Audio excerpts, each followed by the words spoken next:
कुंभ राशीच्या लोकांसाठी सध्या सुरू असलेला काळ हा केवळ साधा बदल नाही, तर आयुष्याला नव्या वळणावर नेणारा एक अत्यंत निर्णायक टप्पा आहे. ग्रहांची स्थिती, विशेषतः गुरु आणि शनीचा प्रभाव तुमच्या जीवनात एकाच वेळी दोन विरोधी पण महत्त्वाच्या घटना घडवणार आहे. एका बाजूला तुम्हाला एक अशी मोठी आनंदाची बातमी मिळणार आहे, जी तुमच्या स्वप्नांना नवीन दिशा देईल, तर दुसऱ्या बाजूला एक अत्यंत जवळचं आणि मनाजवळचं नातं तुमच्यापासून दूर जाऊ शकतं. हा काळ तुम्हाला शिकवणार आहे की जीवनात प्रत्येक गोष्ट कायमची नसते आणि पुढे जाण्यासाठी काही गोष्टी मागे सोडणं गरजेचं असतं. कुंभ राशीचे लोक स्वभावाने अतिशय भावनिक, संवेदनशील आणि इतरांवर मनापासून प्रेम करणारे असतात. त्यामुळे कोणतंही नातं तुटणं त्यांच्यासाठी खूप मोठा धक्का असतो. पण याच वेळी नशीब तुमच्यासाठी काहीतरी मोठं आणि सकारात्मक घेऊन येत आहे. हा काळ तुमच्यासाठी एक प्रकारे टेस्ट आहे. तुम्ही भावनांमध्ये अडकून राहणार की ध्येयाने पुढे जाऊन तुमचं भविष्य घडवणार. नंबर 1 आहे अचानक येणारी मोठी गुड न्यूज. या काळात येणारी गुड न्यूज फक्त साधी आनंदाची बातमी नसून तुमच्या आयुष्याला संपूर्ण ट्रॅक बदलणारी ठरू शकते. अनेक दिवसांपासून अडकलेले काम अचानक पूर्ण होणे, जिथे नकार मिळाला होता तिथून अचानक होकार येणे किंवा एखाद्या मोठ्या व्यक्तीकडून मदत मिळणे अशी परिस्थिती तयार होऊ शकते. काही कुंभ राशीच्या लोकांना परदेशात जाण्याची संधी, नवीन नोकरी किंवा व्यवसायात मोठी ऑर्डर मिळू शकते. विशेष म्हणजे ही संधी तुम्हाला अपेक्षित नसताना मिळेल. त्यामुळे सुरुवातीला विश्वास बसणार नाही, पण हीच वेळ आहे स्वतःवर विश्वास ठेवून पुढे जाण्याची. नंबर 2 आहे नात्यांमध्ये मोठा बदल. ज्या नात्यावर तुम्ही डोळे झाकून विश्वास ठेवला होता ते नातं आता तुमच्यासाठी त्रासदायक ठरू शकतं. सतत गैरसमज, संवादाचा अभाव किंवा समोरच्या व्यक्तीची बदललेली वागणूक यामुळे तुम्हाला जाणवेल की हे नातं पुढे टिकवणं कठीण आहे. काही वेळा हे नातं प्रेमसंबंध, मैत्री किंवा अगदी जवळच्या नात्यातलंही असू शकतं. तुम्ही खूप प्रयत्न करूनही जर समोरून तितकीच ऊर्जा मिळत नसेल, तर हे स्पष्ट संकेत आहेत की आता स्वतःचा विचार करण्याची वेळ आली आहे. हा बदल तुम्हाला आतून हादरवेल, पण दीर्घकाळात तुमच्यासाठी फायदेशीर ठरेल. नंबर 3 आहे भावनिक संघर्ष आणि अंतर्मनाची लढाई. हा काळ तुमच्यासाठी आतल्या आत मोठा संघर्ष निर्माण करणारा आहे. एकीकडे तुमचं मन त्या व्यक्तीला सोडायला तयार नसणार, तर दुसरीकडे वास्तव तुम्हाला सतत सांगत राहील की हे नातं आता तुमच्यासाठी योग्य नाही. रात्री झोप न लागणे, सतत त्या व्यक्तीचा विचार येणे, स्वतःलाच दोष देणे अशा भावना निर्माण होऊ शकतात. पण या सगळ्या प्रक्रियेतून तुम्ही स्वतःला अधिक चांगल्या प्रकारे ओळखायला लागाल. तुम्हाला कळेल की तुमची किंमत काय आहे आणि तुम्ही किती मजबूत आहात. हा संघर्षच तुम्हाला पुढच्या आयुष्यासाठी तयार करणार आहे. नंबर 4 आहे नवीन सुरुवातीची संधी. जुनं नातं संपल्यावर एक पोकळी निर्माण होते, पण हीच पोकळी तुमच्या आयुष्यात नवीन आणि सकारात्मक गोष्टी तयार करत असते. तुम्हाला नवीन लोक भेटतील जे तुमचं खरं मूल्य ओळखतील. काही कुंभ राशीच्या लोकांना नवीन प्रेमसंबंध सुरू होण्याचीही शक्यता आहे, पण यावेळी तुम्ही अधिक समजूतदार आणि सावध असाल. करिअरमध्ये नवीन दिशा मिळू शकते. नवीन प्रोजेक्ट, नवीन पार्टनरशिप किंवा पूर्णपणे नवीन क्षेत्रात काम करण्याची संधी मिळू शकते. ही सुरुवात तुमच्या आयुष्यात स्थिरता आणि आनंद घेऊन येईल. नंबर 5 आहे आर्थिक आणि करिअरमध्ये प्रगती. या काळात ग्रहस्थिती तुमच्या आर्थिक बाजूला मजबूत बनवण्याकडे झुकलेली आहे. अचानक पैसे मिळणे, अडकलेले पैसे परत मिळणे किंवा एखाद्या गुंतवणुकीतून फायदा होणे अशा गोष्टी घडू शकतात.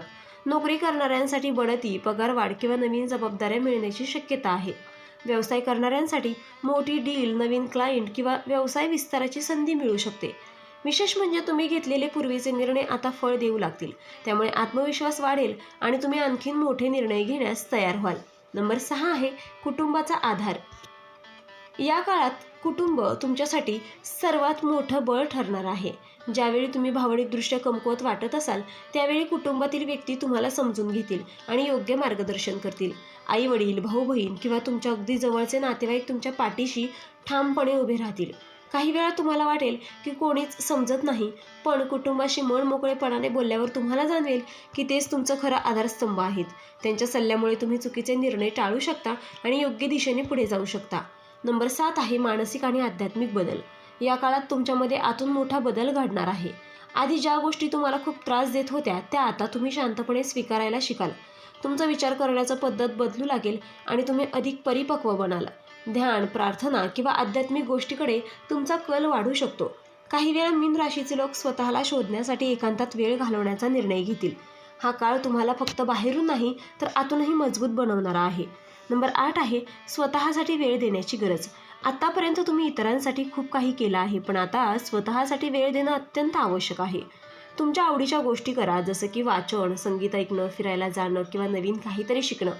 तुमच्या शरीराची आणि मनाची काळजी घ्या. योग्य आहार, पुरेशी झोप आणि नियमित व्यायाम यामुळे तुमची ऊर्जा वाढेल. स्वतःवर प्रेम करणं आणि स्वतःची किंमत ओळखणं हा या काळातील सर्वात महत्त्वाचा धडा असेल. नंबर 9 आहे सावध राहण्याची गरज. या काळात प्रत्येक गोष्टीकडे डोळसपणे पाहणं गरजेचं आहे. नवीन ओळखी, नवीन ऑफर्स किंवा अचानक आलेल्या संधी यामध्ये काही वेळा फसवणूक असू शकते. त्यामुळे कोणताही निर्णय घेताना घाई करू नका. प्रत्येक गोष्ट तपासून पहा आणि विश्वास ठेवताना विचार करा. काही लोक तुमच्या भावनांचा फायदा घेण्याचा प्रयत्न करू शकतात. त्यामुळे तुमचं मन आणि बुद्धी दोन्ही संतुलित ठेवणं आवश्यक आहे. सावधगिरी बाळगल्यास तुम्ही मोठ्या समस्यांपासून वाचू शकता. नंबर 10 आहे भविष्य उज्ज्वल आहे. आज जरी परिस्थिती थोडी कठीण वाटत असली तरी भविष्यात याचा सकारात्मक परिणाम दिसून येईल. तुम्ही घेतलेले निर्णय, केलेले बदल आणि सहन केलेल्या वेदना यामुळे तुम्ही अधिक मजबूत आणि आत्मविश्वासी बनाल. पुढील काळात तुम्हाला स्थिरता आणि आनंद, यश मिळेल. तुमचं आयुष्य एका नवीन आणि चांगल्या दिशेने जाईल. फक्त स्वतःवर विश्वास ठेवा आणि परिस्थितीला ध्येयाने सामोरे जा, कारण तुमचं भविष्य खूप उज्ज्वल आहे. कुंभ राशीच्या लोकांसाठी हा काळ आयुष्याचा एक टर्निंग पॉईंट ठरणार आहे, जिथे आनंद आणि वेदना दोन्ही एकाच वेळी अनुभवायला मिळणार आहेत. एका बाजूला येणारी मोठी गुड न्यूज तुमच्या आयुष्यात नवीन आशा, नवा आत्मविश्वास आणि नवीन ऊर्जा निर्माण करेल, तर दुसऱ्या बाजूला एका जवळच्या नात्याला विराम देण्याचा निर्णय तुम्हाला आतून हादरवून टाकेल. पण लक्षात ठेवा, जीवनात जे काही घडतं ते काहीतरी शिकवण्यासाठी, पुढे नेण्यासाठीच घडतं. ज्या नात्याने तुम्हाला दुःख दिलं ते सोडणं ही कमजोरी नाही, तर तुमच्या स्वतःच्या आनंदासाठी घेतलेला एक धैर्यशील निर्णय आहे. आणि जी संधी तुमच्यासमोर येत आहे ती तुमच्या मेहनतीचं आणि संयमाचं फळ आहे. हा काळ तुम्हाला आतून बदलून टाकणार आहे. तुम्ही अधिक मजबूत, समजूतदार आणि स्वतःची किंमत ओळखणारे बनाल. भविष्यात तुम्हाला ज्या उंचीवर पोहोचायचं आहे त्यासाठी हा सगळा प्रवास आवश्यक आहे. त्यामुळे भूतकाळाला शांतपणे निरोप द्या आणि नव्या सुरुवातीचं स्वागत करा, कारण तुमच्या आयुष्यात आता खऱ्या अर्थाने एक सुंदर आणि उज्ज्वल अध्याय सुरू होणार आहे. तर मित्रांनो, व्हिडिओ आवडला असेल तर व्हिडिओला लाईक करा, चॅनलला सबस्क्राईब करा आणि हो, तुम्हालाही तुमच्या राशीची अंगठी हवी असेल तर डिस्क्रिप्शनमध्ये मी त्याची लिंक दिली आहे, तिथे जाऊन तुम्ही ती खरेदी करू शकता. व्हिडिओ पाहिल्याबद्दल धन्यवाद. श्री स्वामी समर्थ.